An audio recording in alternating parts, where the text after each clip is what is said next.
She told me I was broke while I paid her tuition. I dropped her mid-semester, and she lost her visa. I'm Diamond, 27, and believe every word I'm finna tell you. I swear, it was just another Tuesday when everything popped off. I was waking up at 7 a.m., tired as hell from my side hustle at the corner bodega. My roommate, Shanice, was already gone. She works at a daycare, so she up early. I shuffled through my old bachelor's sweatshirt, tossed my hair in a bun, and headed out to grab a coffee from Ms. Paula's spot down the block. That place hits different in the morning, faint smell of burnt beans mixed with bus fumes, and somebody yelling inside because they couldn't find 50 cents. Typical. I sipped my iced coffee slow, watching cars crawl by. My phone buzzed, 4 missed calls and a text. From her. That text said, "We need to talk." My lawyer called. My heart sank. I knew exactly what that meant. Luella was finna bounce me out her life. Now let me back up for real. I met Luella 2 years ago at that community center art class, painting murals on the rec center walls. She was 24 then, fresh off the plane from Cameroon. She came here for school, scholarship and all. Smart as hell, took every advanced chemistry class. I was 25, working retail and selling rap CDs online for extra cash. We clicked quick. She always calling me, "Diamond, you funny as hell." Even when I was loud and goofy. I paid her tuition, straight up, every semester. I'm not that rich, but I pulled from savings and did extra shifts, just so she could stay in school. I wanted her to be something big. For a minute, I felt like James Bond meets Oprah, supporting my girl while holding it down in the hood. She stayed with me in my 2-bedroom apartment by the projects, kept my place clean, cooked jollof rice on Sundays. I had her back, no cap. So this Tuesday, I rolled to the front door and there she is, sitting on the couch in her hoodie, mascara running. The living room lamp was on, but the only light was from her phone's screen, scrolling some legal email. I closed the door behind me, and she didn't look up. "Lou," I said, trying to keep it calm. "What's wrong?" She looked up, eyes red. "Your credit hit. Collections called. My lawyer said we gotta fix this." I blinked. "Fix what?" She hunched her shoulders. "You still paying my tuition?" "I just got a notice I gotta drop my classes." I laughed, lied. "You trippin', baby. I paid last month." She snapped back, voice getting sharp. "You're broke. I know your account got locked. All those charges for your rent and car note, and you still paying my school? You lied to me?" In that moment, I felt my chest tighten, like somebody popped a balloon in my ribs. Everything rattled. I was frantically thinking, did I fuck up? I left my savings card at home. Just did a rent transfer for my roommate's half, and my car note just cleared. But the extra shift money hadn't hit yet, so maybe she saw overdraft fees? I stared at her, stunned. "Broke?" I said, voice trembling. "Baby, don't play. I just gave you my last dime." She stood up, walked over to the window. The city looked gray. "Stop lying, Diamond." I looked up your bank online. You took out a cash advance last week. You owe these people. You dodging payments. You can't afford me anymore. I felt sweat knock down my forehead, teeth grinding together. "So what? You think I wouldn't catch up?" "Girl, chill." She spun, shaking her head. "Deadass, I'm done with you lying. I'm dropping school. I can't stay here if I ain't in school. I lose my visa. You wiped me out. Fuck." I felt it all, panic, anger, shame, like a shot of ice in my belly. I tried to say something, but she cut me off. "Pack your shit," she said. "This apartment? It's not yours. I'm finna move out on Thursday." My knees felt weak. I slid down the wall till I sat. My voice cracked. "You serious?" She stared down at me, like I was some joke she'd done had enough of. "Yeah, I'm serious," as my next breath. I blinked till my vision cleared, got up, and grabbed my jacket. "You finna drop me? Over some bank shit?" She pointed to her laptop on the coffee table, Email thread from the registrar. You see that? January tuition ain't paid. It's due by Friday. No money, no classes. My heart pounded. I thought of every late night, every shift at the bodega, every C-note gone for her fees. Then I thought of my phone bill, rent, the car note, groceries, shit, I was stretched thin. I pulled out my phone, opened my banking app, overdraft, minus $120. Shit. I stared at that red number, jaws clenched, thinking about all the hustle I'd been dodging. Okay, I said, voice low. But you gave me your bank deets, why you ain't holler first? She shrugged. Too late. I can't risk it. I gotta think of me. And that was it. I knew I had to make a move, fast. If she lost visa, she had to leave the country. And all because she thought I was broke. Flash 2 passed. How I got to this point 2 years ago. I was living with my cousin, Key, in a crummy 2-bedroom by the projects. We split rent, cooking meals of mac and cheese and hot dogs. I had 2 jobs, evenings at the bodega, weekends bussing tables at that Coney Island joint. I wanted out, so I pulled my tax refund, saved $2,000. That's when I met Luella in that art class, simple black t-shirt, Skechers, no makeup. She was drawing sketches on a notepad, humming old Marvin Gaye. She asked if she could borrow a pencil, reached out with those brown fingers that looked like caramel. I handed it, and we clicked. She was here on a scholarship through some program that flew her over from Cameroon. She was on full ride to finish her chemistry degree, but she needed help paying lab fees and extra tuition. I promised to cover. Maybe I was trippin', thinking I'd look like a hero. But I believed in her dreams. She said she was gonna be the first doctor in her whole family. That was enough for me. So I started off skimming some checks from my tax savings, paying $1,200 a semester. She lived with me, paid groceries. I didn't care. We'd study together, me Googling streetwear trends while she typed up lab reports. She cooked Bennikin for us, rice with fish and peppers, and I'd buy groceries. Real hood romance shit. Our friends on the block thought we were power couple, 2 grind-hard hustlers working to level up. I bragged on IG. My girl finna be a doctor. They praised. You a real one right there. That felt good. But beneath them late-night texts from her cousin in Cameroon. Tell her visa is almost up if she not keep grades up. She'd hush me. Don't you worry. I believed her. We slipped into a routine. Day classes, night shifts at the bodega, weekends bussing tables. She'd ghost sometimes. Mid-semester, she dropped 1 class, said she had to take remedial English because she failed a quiz. I wrote another check, $500 extra. Then she failed calculus, had to pay $800 to retake. I covered that too. Somewhere along the line, I got sloppy with my budget, Uber rides, late-night domino money, pushing money to the side for a PlayStation, telling her, I'll handle tuition, and ignoring the rent that was due next week. I was watching my cousin's kids sometimes, doing little cash jobs, painting fences, chopping wood to pay some bills. But it wasn't enough. I thought I had time to fix. Fast forward to present reaction back to that Tuesday, when she told me I was broke while I paid her tuition. In that moment, I felt all the shame come up. I held her coat tight, trying not to crumble. My lungs felt like they were collapsing. My mind flashed to Sunday. I bought concert tickets as a surprise. Travis Scott was in town. She gave me side eye. You got money? Where that supposed to come from? I lied. It finna come. I thought that lie would hold until payday. Today, that lie looked ridiculous. She turned away, grabbed her bag, and stomped to the bedroom.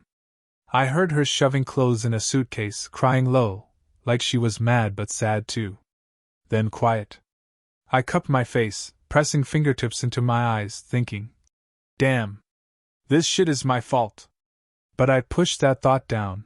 I was trying to do good for her, and she throwing shade like I was a bum. That pissed me off. I left her in the apartment, went to my room, and started tossing shit in a bag, 2 t-shirts, my favorite Timberlands, the Beats headphones she got me for Christmas. My palms started to sweat, knees shaking. I was trying to figure out how to fix this. All I needed was $1,200 for her tuition payment. Had at least that in credit in my online wallet. But my bank locked me out. That debit card was history. I hopped on my laptop, my shitty old Dell. I tried to log into my savings account, but the site said I needed to update my info. I bailed, thought, fuck it. I closed it. No point.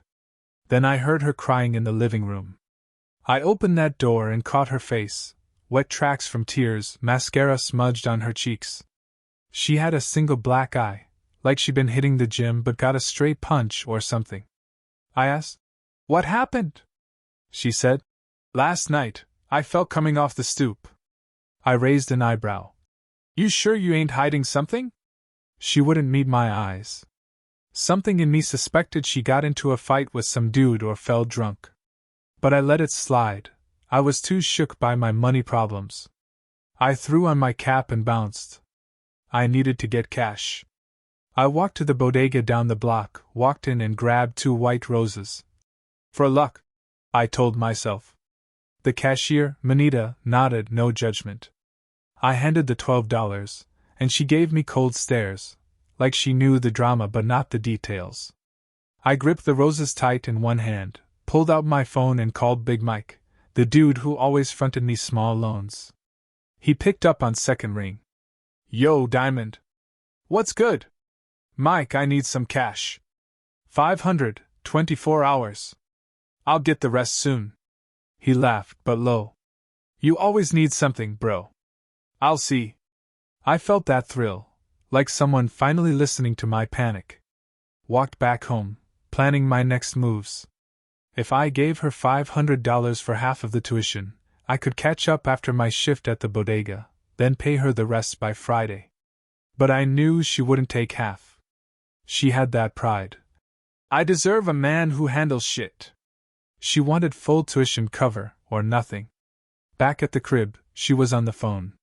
No, lawyer said I need to pack by end of week, or they'll serve papers. I stepped back into the doorway, clutching those roses. She didn't see me. Tears started again. I felt angry, like words creating fire in my chest. I closed the door, tossed the roses on the couch. I sat next to them, watching petals flop off. How you finna drop me? Mid-semester? I asked, voice low. She got off the phone, looked at me, eyes wild, like she already decided. You made your bed. Now you lie in it. That cut deep, 'cause I was sleepwalking through that bed for months, letting my bills stack up, thinking I had time. I snapped, stood up. Fuck that. I'm finna fix this. But she shook her head. I don't want someone who can't hold shit down. I got family I can stay with. I'll manage. I'll get my visa status checked. Don't help me no more. I ran my hand through my hair, heat rising behind my eyes. Ain't nobody just drop like that. I'm your man, though. I'm gonna find a way. She started packing, pants, hoodies, laptops. No, Diamond. My flight's Friday. I catch the next bus to JFK. I'm finna book a ticket back home. I felt like I got slapped across the face, hard. I took a step toward her, but she raised her hand, eyes blinking, voice quivering. Don't touch me. I froze, took a breath.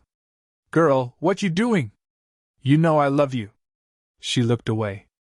Love ain't enough. I gotta go. Slice of hood drama. Gossip goes around next afternoon. I was at the barbershop, getting low fade when my cousin Tyrese slid in next to me. Yo, D, I heard some shit. He flicked his clippers as if to start buzzing. You paying tuition for that girl, right? I looked at my reflection, buzzed hair, tired eyes. Word got out? He raised his eyebrows. Girl was telling folks you got cut off. Say you ain't pay her bills. Now she finna bounce out of school. My stomach twisted. Man, fuck. He shrugged. That's what I heard. Next, I hit the corner store, Big Penny's spot. I grabbed some smokes and chips. Big Penny, old lady who runs the store, yelled over the counter. Diamond, baby, where that girl at? I posted a little note on her Insta story. Gonna be so lonely when school don't happen. Folks mad. I popped 2 chips in my mouth, shrugged. She gotta manage herself. Penny shook her head. You fightin' for her still? Nah, ma. She made up her mind. You know how gossip is in the hood. Wind picks up any rumor, blow it sideways, loop it back. Fast as I went from barbershop to bodega to laundromat, folks was looking at me sideways like I was that dude who vanished, leaving my girl high and dry mid-semester. I felt heat creeping up my cheeks, shame mixed with irritation.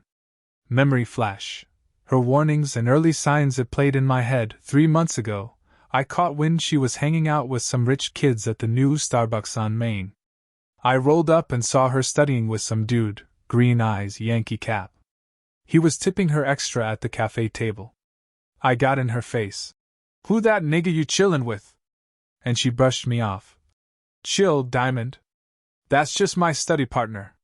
But I saw how she glared at me when I ran out of coins for the coffee. She took the cup, flipped her lid, said, You not the man I thought you were. That shit bugged me, but I was broke for real. I told myself, I'll fix it. Then a month later, she started sneaking texts on that burner phone. I found it in her coat pocket. He had long texts. You smart and gorgeous. I want to take care of you. That was cold. I tossed her coat in the closet. She got mad when she couldn't find it. I shrugged. I thought you lost it. She started coming home late. Her stamp, click of the door at 2 a.m., smelling like perfume that wasn't mine. I confronted her then. You cheating? She burst out crying. I'm just stressed about my project. And I believed that lie. I was too blind, putting up more cash for her tuition, telling myself she was stressed. Now it dawned on me. Every time I skimped paying her fees, she had old money or some dude's card paying for her like it was nothing. I felt like I got played for 2 years. Back to present, decision time that evening, I packed her suitcase in the hallway. Jeans, shoes, lab coat, books. I found that burner phone, the receipts from Starbucks, those prepaid coffee cards. I tossed them on the floor. She walked in, looked at her shit, then at the clutter of coffee receipts. I said, These yours? She shut her eyes, took a breath. I thought I was finna make it work. I snatched the phone, held it in my palm, felt its weight. You don't want to make it work. You want a backup. Ain't that some shit? She blinked, tears sliding down. You finna judge me? You ain't perfect. All that raw emotion hit me, felt my jaw clench. But I squared my shoulders. I paid for everything, baby. You telling me I'm broke like I was stupid? You had options. You chose to lie. She shook her head, eyes fuzzy. I thought I loved you. I let out a laugh, bitter. Thought you loved your checks more. She lunged like she wanted to slap me, but stopped short, trembling. I handed her the phone. You can keep that. I'm done. She grabbed it, ran to the bedroom, slammed the door. The walls rattled. I stayed in the hallway, my heart hammering, mind racing, thinking. I just ruined her life. But I couldn't back down. I spent the night tossing on my bed, mind popping with memories. Her cooking dinner, him sending money to her PayPal, me staying late shifts, thinking I was her knight. Now I realized I was just the ATM, and she was out here collecting. By 5 a.m. I was up. I heard her grabbing her backpack, zipping it. I went to the couch, sat down, closed my eyes. I told myself, Don't cry. You can't cry. But that lump in my throat was unmovable. She came out in a hoodie, eyes puffy, hair slick from sweat. She looked at me and said, I'm sorry. I shook my head. There's nothing to be sorry for. She looked at me, hurt, confused. But you paid for everything. I let out a grunt. That was me being stupid. She grabbed her bag, walked to the door. I closed my eyes, feeling guilt hit, like stepping on a nail barefoot. Just be safe, I said. She didn't respond. She just kept walking until she was gone. Aftermath, radical consequences she left that afternoon. I came home after closing at the bodega and found the fridge empty, her last grocery haul gone, nothing but mustard. I called my cousin. Man, she really left. He laughed, Pauyedziel. 'Bout time. She was always chasing that easy money. I felt a twitch, part relief, part regret. I opened my laptop, Googled visa rules, lose full-time enrollment, and eligible to stay more than 30 days. She had till next week to leave. My throat tightened. Did I just wipe her out of this country? I knew she didn't have family here, her mom and little sister back in Cameroon. She was on her own. I caught myself picturing her crying in some airport, pulling out all the cash I gave her, realizing it was gone. I felt a sick taste. But I also thought, you wanted this life? You got it. 3 days later, I saw a clip on her Insta story, saying goodbye to New York. She was at JFK, a one-way ticket, tears falling, suitcase in hand. Some dude in the background filmed her, like she was a zoo animal. I swiped up, nobody knew what to do. Comments said, "You deserve better, I know you got this, queen." Some random dude bragging her beauty. I watched her bored, and I felt my chest twist, like part of me wanted to yell, "Wait!" But I didn't. In the weeks after, my phone kept buzzing, numbers I didn't know. "Are you Diamond?" "I'm her cousin." I ignored. Another text. "She needs help, can you send $200? I thought, nah, fuck that. I deleted. That was the low point, realizing I was cold enough to watch her crumble. At the bodega, folks still asking, "Yo, Diamond, what happened? Why's she gone?" I told them I paid for school, she dipped mid-semester, just facts. Some shook their heads, others said, "Girl knew what she signed up for." I got back to my routine, work, home, some Netflix shows, rebooting my life. I started skipping our old art class. Every time I saw that paint-splattered wall, it stung. I kept that old sketchbook she doodled in, drawings of us. I stashed it in my closet. Sometimes I flip through, see her handwriting, and feel that punch in my gut, like I hit the pavement face first. But I kept moving, mornings grabbing coffee, afternoons hanging with my boy Dante at the community center courts. We shot hoops, talked about girls, mixtapes, everything except me crying over a chick who left me broke. One night, 2 months later, I was at a party in the basement of that old community center. Music bumping, kids dancing, Auntie B serving fried chicken in the corner. A few cousins cornered me. "Yo, you heard? She got deported last week. Ain't no appeal." My heart sunk, like a rock dropped in my chest. I was drunk by then, 5 shots of Hennessy at the bar. I felt my arms go weak. I stumbled to the punching bag in the corner, hit it. Hard. "Fuck," I whispered. I thought of every late night I'd put in, making money to pay her school, thinking she was my ride or die. I thought of her crying at the airport, her last look back at me, angry, betrayed, broken. And I realized, I regretted how it played out. But I didn't regret dropping her. I just didn't like that she was gone forever. By dawn, I passed out in my buddy's old chair, the bass fading. When I woke up, my phone had a voicemail from some embassy number in DC. "Your presence is requested to speak about Luella, visa status." I deleted it. I couldn't face that reality. Epic irony and final mirror moment. One Saturday, I got a package, no return address. I tore it open, a small plastic pouch with her ID, her textbooks for chem, her letters from home. At the bottom, a note in her handwriting. "Hope you learned from this." I stared at that ending, floor buzzing in my brain, like someone unplugged the world. I felt a straight rage boiling up, her last jab after everything, making me look like the villain while she bailed. She lost her future so I could lose a little pride, I guess. I threw the bag across the room, textbooks spilling, like her dreams. I kicked them. "Fuck you." Then I felt my eyes burn. I grabbed that note and read it again. I didn't know whether to laugh or cry. I thought, damn, I was blind. But I wouldn't admit it. I stuffed everything in a box, taped it shut, labeled it trash, do not open. I'll probably toss it next week. For now, I keep it behind my dresser. Every time I feel good, I glance at it. It reminds me that I got played, that I did right for me, that sometimes you gotta let people collapse on their own. Epilogue.